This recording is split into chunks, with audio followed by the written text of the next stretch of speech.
Hey, thanks for watching this Proverbs Practical. I'm Pastor Dan from Dexter Gospel Church. Today's proverb introduces the first character in a sort of dramatic tragedy that the writer is recounting.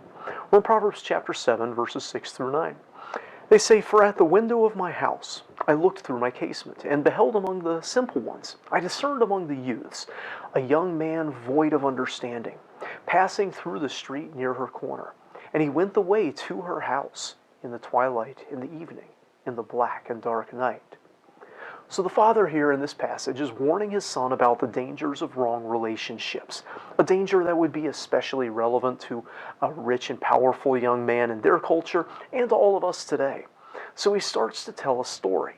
This kind of situation isn't limited to bad neighborhoods. The father writing here is a wealthy man talking about something he saw from the window of the home of a king or a prince. As the speaker looks out his window, he sees a typical young man, probably headed home from work, probably also a well-to-do individual from a good family if he's living or working in that same neighborhood. It's important to note that this is not an evil young man, not even necessarily a foolish one in the scriptural sense.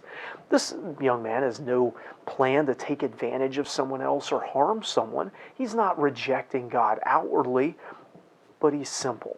He hasn't heard or paid attention to the lessons that the writer has given thus far. It doesn't mean that he's unintelligent. It means he's not wise. He might have lots of knowledge and information and skills, but he's not equipped to make good decisions, or he's not exercising that ability right here. And so in the evening or after dark, it doesn't really matter when, though perhaps if he had a glimmering of what he was going to do, he might have thought he'd be less likely to be seen or caught if it was twilight or dark. He passes close by the place of the strange woman. See that it says that it was her corner. He was going the way to her house. Back in Proverbs 5:8, we were warned to stay far away from her place. But he doesn't know or ignores that wise counsel about being in close proximity to someone so dangerous to him and his reputation. In fact, he goes right up to or by her place. While we can't avoid all temptation, it's just not wise to put ourselves unnecessarily in positions where we're spiritually vulnerable.